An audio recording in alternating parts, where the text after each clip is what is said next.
Lights went down when you feel lost in your shadow. Don't feel alone, don't scream so loud. We are living in this cruel world. Broken but strong, gotta move on. You are not a bakery of life. Equip my soul, find the real gold. I'll fulfill what I started.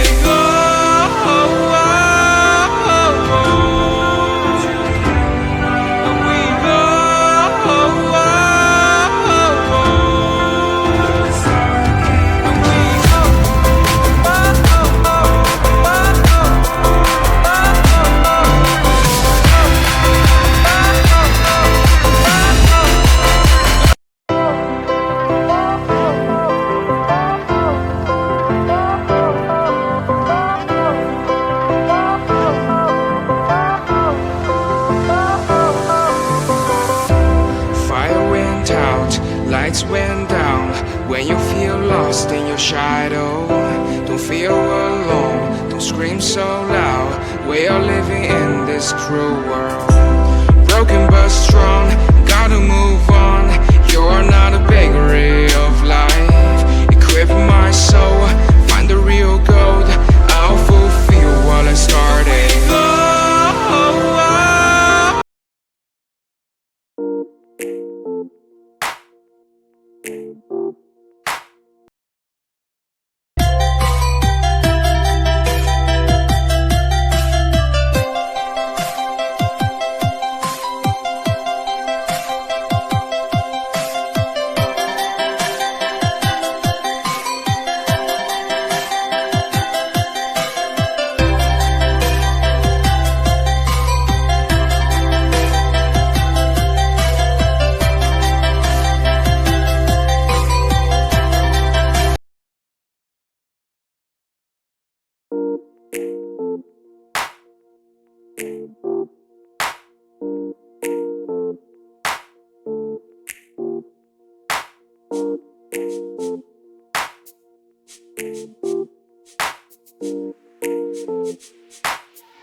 keyakinan kelas nanti ditaati oleh kalian sendiri karena kalian yang membuat aturan kelasnya ini ya.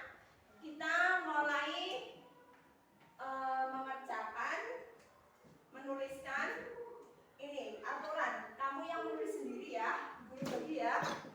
Nih, ditulis ya. Menurut kamu apa itu? Nih.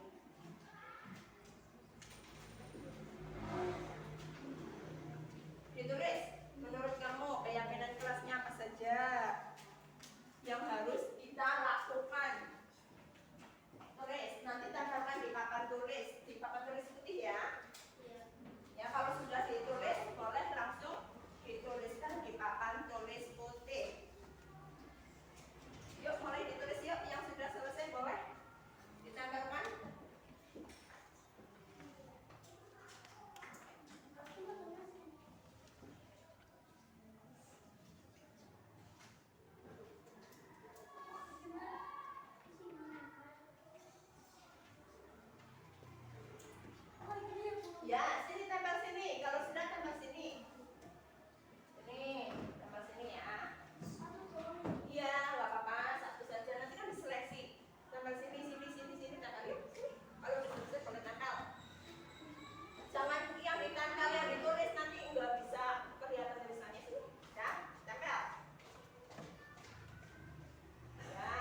wabarakatuh. Perkenalkan nama saya Ovi.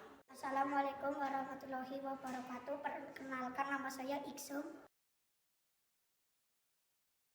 Menyenangkan, senang sekali karena menumbuhkan tanggung jawab, karena lebih menghargai, karena menjadi disiplin, penting karena menjadi lebih baik.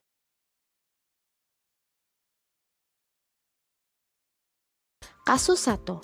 Rabu siang, Bu Iva memberikan tugas PR kepada siswa kelas 6 agar dikerjakan di rumah. Namun, Revan tidak mengerjakan tugas tersebut. Akhirnya, saat pengumpulan tugas tidak mengumpulkan keesokan harinya. Saat mengoreksi tugas, Bu Iva menemukan satu anak yang tidak mengoreksi tugas, yakni Revan.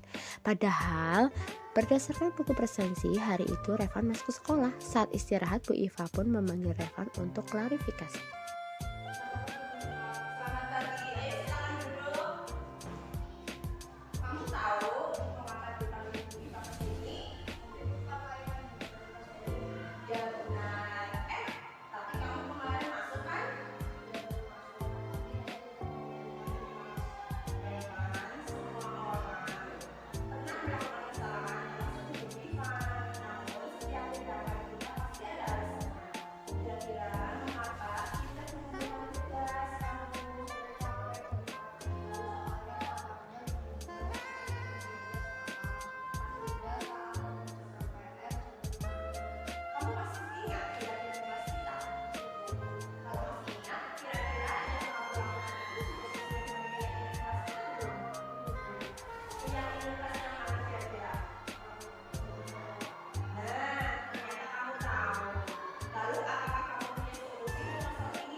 Tanggapan siswa. Saya takut akan dimarahi Bu Iva karena tidak mengerjakan tugas. Namun ternyata tidak. Saya merasa senang dan tenang karena Bu Iva justru membantu saya memberikan solusi atas permasalahan yang saya alami. Kasus 2. Kemarin Amel tidak mengikuti kegiatan ekstrakurikuler komputer Islami di sekolah. Ia pun tidak memberikan keterangan kepada pembina tentang ketidakhadirannya. Pada hari Jumat, Amel dipanggil Bu Iva untuk dimintai keterangan.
Tanggapan siswa.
Terima kasih Bapak Ibu Guru Ya, wis.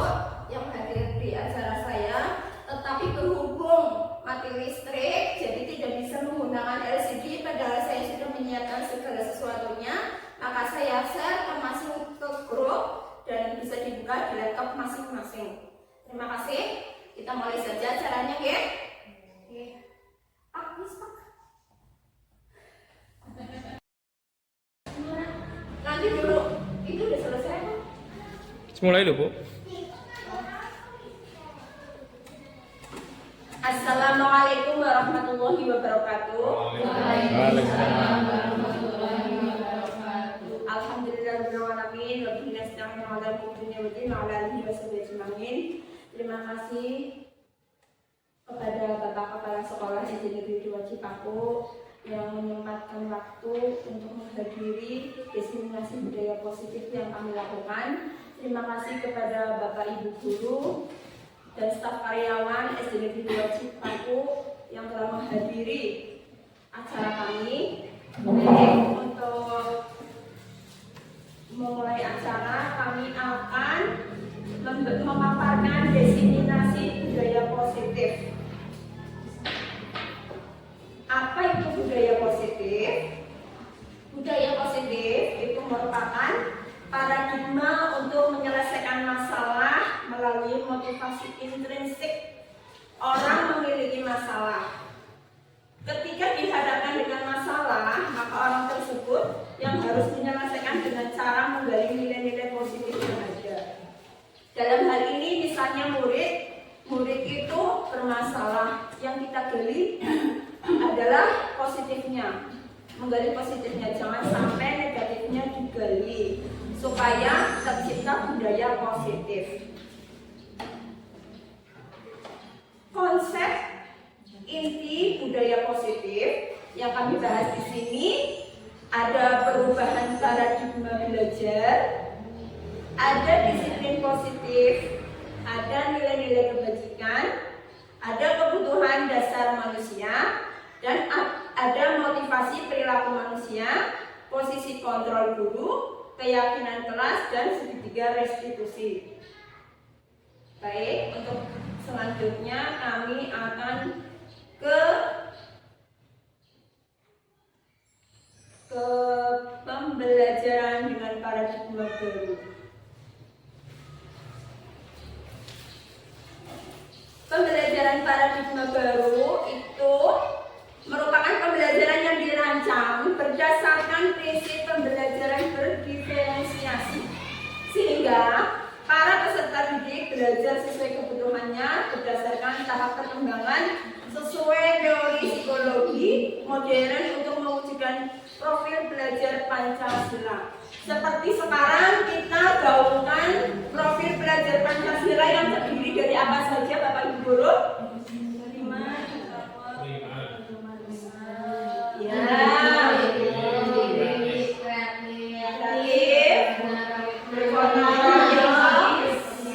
Kebenaran kritis dan kebinekaan global. Lanjut, disiplin positif.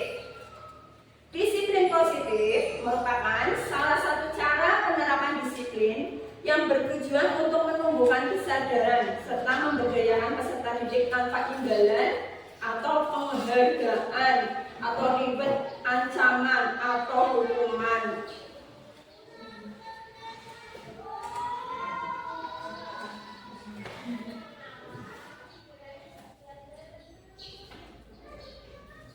Selanjutnya nilai-nilai kebajikan. Nilai-nilai kebajikan, nilai yang disepakati bersama lepas dari suku bangsa, agama maupun latar belakang. Itu ada 3 dari profil pelajar Pancasila: beriman dan bertakwa pada Tuhan Yang Maha Esa, dan berakhlak, berkebinekaan global, gotong royong, mandiri, kreatif, dan bernalar kritis.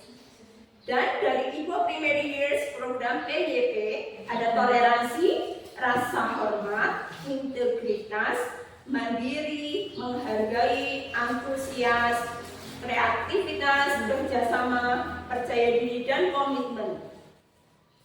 Terus ke keterampilan hidup atau life skill, ada dapat dipercaya, lurus hati, pendengar yang aktif, tidak merendahkan orang lain, dan memberikan yang terbaik untuk diri. Kebutuhan dasar manusia. Kebutuhan dasar manusia adalah segala sesuatu yang kita lakukan untuk mendapatkan apa yang kita inginkan. Seluruh tindakan yang kita lakukan memiliki tujuan tertentu. Dan semua usaha terbaik yang kita lakukan adalah dalam rangka agar kebutuhan dasar kita terpenuhi dengan baik. Nah, ini kebutuhannya ada 5 kebutuhan dasar manusia. Ada bertahan hidup, ada kasih sayang dan rasa diterima, ada penguasaan, ada kebebasan, dan ada kesenangan. Dalam hal ini yang kita bicarakan adalah murid. Murid itu ada 5 kebutuhan dasar manusia. Pertama, bertahan hidup, butuh makanan, pakaian, tempat tinggal, keamanan, dan kesehatan. Apabila dari 5 kebutuhan dasar tersebut itu ada salah satu yang tidak terpenuhi, maka kira-kira bahagia apa tidak Bapak Ibu? Tidak, karena ternyata dia itu nggak ada uang untuk membeli makanan. Berarti dia itu kebahagiaannya berkurang karena tidak bisa makan ya. Nanti kita berikan, misalnya kita mempunyai uang lebih, kita berikan. Terus lanjut, kasih sayang dan rasa diterima. Rasa diterima atau dipedulikan, berbagi kerjasama menjadi bagian dari kelompok. Semisal ada seseorang atau murid yang sendiri, dia itu tidak diterima yang lain, itu berarti kebutuhan dasar manusianya terpenuhi apa tidak, Guru?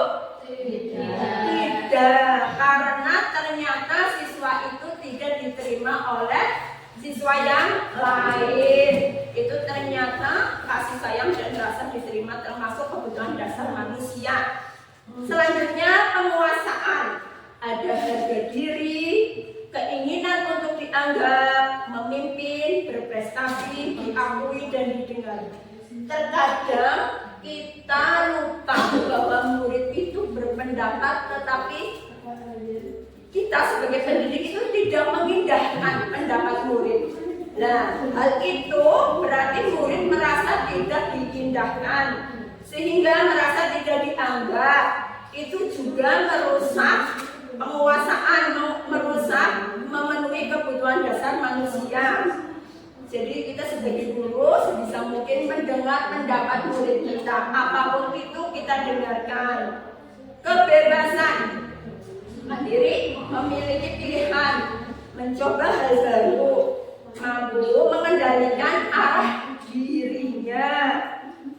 Bukan bebas sebebas-bebasnya ya, ini tetap bebas tapi menggunakan aturan. Ada aturan yang berlaku. Kesenangan, bermain bersama teman yang lain, humor, antusiasme, dan tertawa. Tetap dalam koridor yang ditentukan. Selanjutnya, motivasi perilaku manusia. Motivasi ada berapa? Ibu-ibu, ada berapa motivasi? Ada 2 motivasi apa saja? Ekstrinsi dan intrinsik. Iya, motivasi. Setiap perilaku manusia memiliki tujuan dan motivasi. Motivasi bisa berasal dari eksternal dan internal.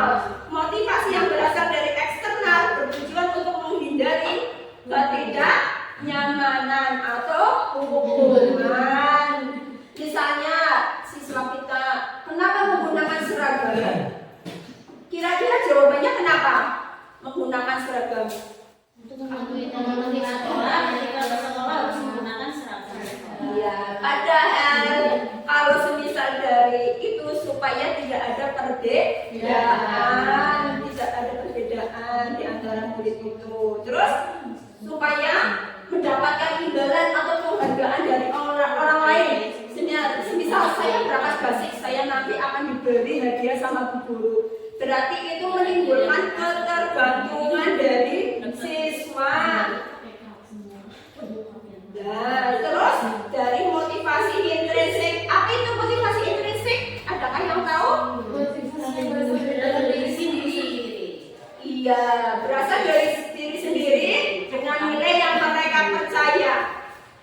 Biasanya menanamkan motivasi yang internal ini akan menghargai diri sendiri, mereka akan percaya diri, mereka juga akan sadar dengan keyakinan mereka sendiri dan tidak terpengaruh ketidaknyamanan, mau diberi hukuman kek, mau diberi imbalan kek, mau diberi penghargaan kek, tidak peduli karena dia mempunyai prinsip, mempunyai motivasi intrinsik. Hukuman, nah hukuman ini tidak terencana, tiba-tiba ya, terus murid tidak tahu apa yang akan terjadi, terus bersifat satu arah, berupa hukuman psikis dan fisik. Semisal ada anak yang tidak menggunakan topi dan kita hukum dengan di depan anak-anak dan itu ternyata berakibat kepada psikis mereka. Ya apa enggak, Guru? Terus konsekuensi terencana atau disepakati sesuai peraturan. Murid tetap dibuat tidak nyaman karena ada konsekuensi. Kalau berbuat salah pasti nanti akan ada akibatnya. Ada berbuat salah nanti akan ada akibatnya. Setelah dipelongangi seperti itu terus, sikap guru selalu memonitor murid ya. Terus yang diharapkan di sini adalah restitusi. Restitusi itu proses menciptakan kondisi bagi murid untuk memperbaiki kesalahan.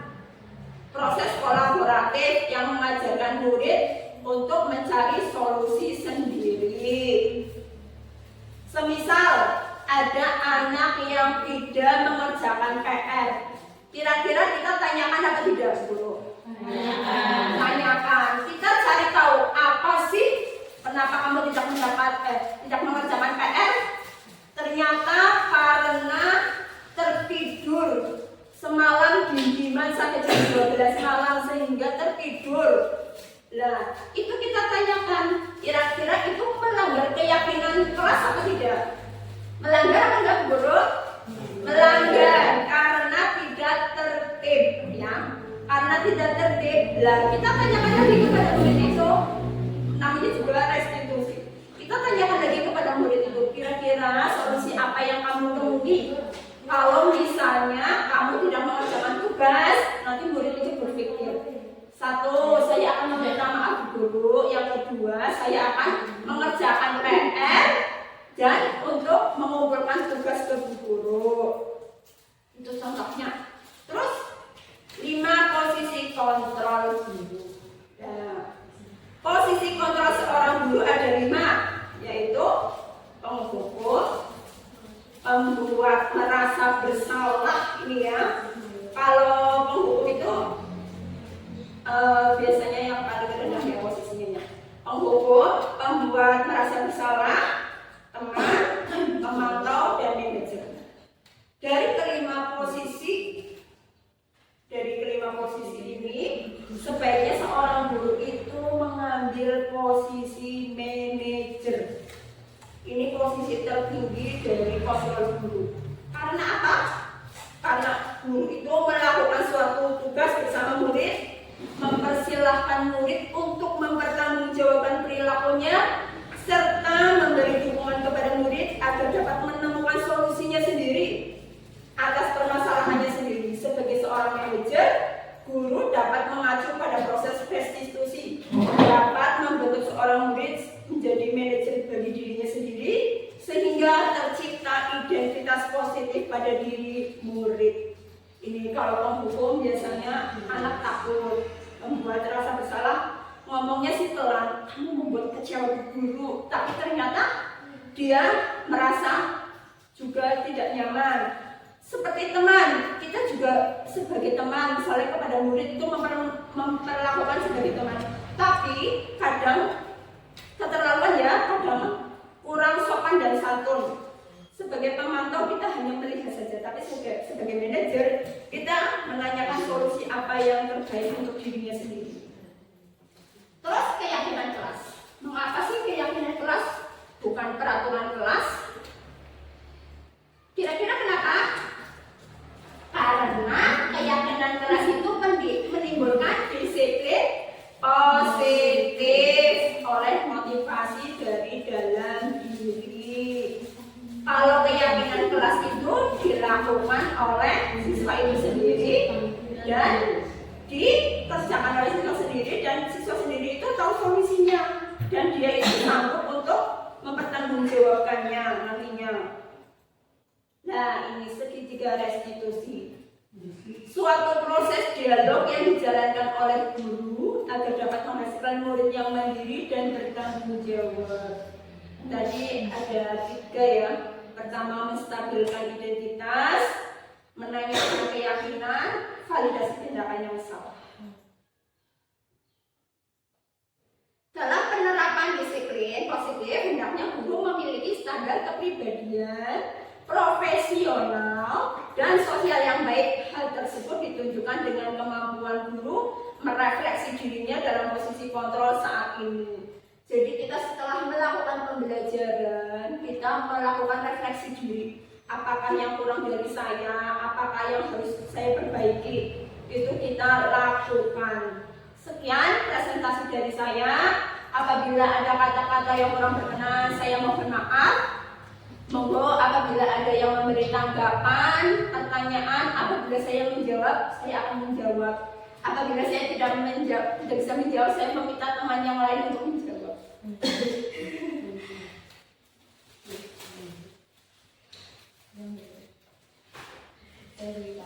Oh ya, monggo Bu Anggun. Saya di sini akan memberikan tanggapan kepada Bu Iva mengenai presentase diseminasi budaya positif. Luar biasa pemaparannya, dan ini menjadi ilmu yang bagus jika kita katakan. Dan harapan saya kita bisa melakukan bersama-sama sehingga tercipta budaya positif yang nyata. Terima kasih. Ya, terima kasih Bu Anggun atas apresiasinya. Saya tersanjung atas apresiasinya. Semoga kita bisa mengaplikasikan, menerapkan budaya positif ini dari segi apapun itu, dan benar-benar kalau ini diterapkan, insya Allah kelas sekolah kita menjadi sekolah yang sesuai dengan kehendak pemerintah, yaitu profil belajar. Silakan, ada lagi yang ditanyakan? Oke. Di sini saya akan menanyakan bagaimana contoh langkah nyata dalam penyusunan keyakinan kelas. Oh ya, terima kasih. Baik, saya jawab. Penyusunan keyakinan kelas.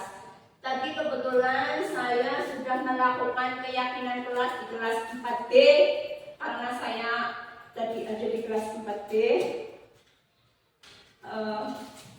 Pertama itu mendiskusikan dengan siswa. Murid itu bersama guru memunculkan peraturan-peraturan yang perlu ditaati warga kelas. Murid menuliskan di lembar sticky note. Lembar yang berwarna-warni itu saya bagikan ke siswa, dan siswa itu menuliskan peraturan yang dia kehendaki. Kemudian saya tempelkan di papan. Kemudian anak-anak menempelkan di papan tersebut. Terus murid bersama guru memunculkan peraturan-peraturan yang perlu ditaati, kita seleksi. Ya, murid menempelkan peraturan yang ada, terus peraturan yang ditemukan. Terus memilih, murid bersama guru memilih peraturan yang akan dipilih sebagai keyakinan kelas. Misalnya si A, si B, si C, kan biasanya ada 20 murid itu berbeda pendapat, tapi ada juga beberapa anak yang sama pendapatnya, dan kita itu ringkas menjadi poin-poin berapa. Lah itu menjadi peraturan atau keyakinan kelas yang kita pilih. Terus murid bersama guru juga mengubah kalimat atau keyakinan yang dipilih menjadi kalimat yang lebih positif. Begitu Bu Nunuk kira-kira. Terima kasih. Ada lagi guru yang ditanyakan? Oke, monggo Bu Restu. Selain konsep yang disampaikan Bu Iva tadi, adakah hal-hal lain yang menurut Bu Iva penting untuk dipelajari dalam proses menciptakan budaya positif, baik di lingkungan kelas maupun di sekolah? Baik, saya akan mencoba menjawab pertanyaan dari Bu Restu. Hal lain yang penting juga dipelajari untuk menciptakan budaya positif baik di kelas maupun sekolah adalah tentang bagaimana cara berkolaborasi dengan seluruh pemangku kepentingan dalam menciptakan budaya positif. Karena penciptaan budaya positif bukan hanya tugas guru kelas, namun juga melibatkan seluruh warga sekolah dan tak luput pula orang tua dan wali siswa. Begitu Kristo? Iya, terima kasih. Dari Bapak ada tanggapan? Terima kasih atas kehadirannya Bapak Ibu. Saya sampaikan mohon maaf apabila ada kesalahan atau kata-kata yang kurang berkenan, dan saya mengucapkan banyak terima kasih. Semoga ini menjadi ladang pahala Bapak dan Ibu guru semua. Sekian dari saya. Assalamualaikum warahmatullahi wabarakatuh.